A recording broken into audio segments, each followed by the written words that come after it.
ගෞතම බුදුරජාණන් වහන්සේට මාගේ මුළු ජීවිතයම පූජා කරමි පූජා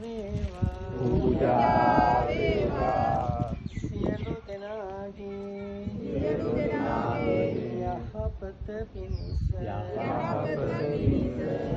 මේ ලෝකය පුරා බුද්ධ රත්නය ධම්ම රත්නය සංඝ රත්නය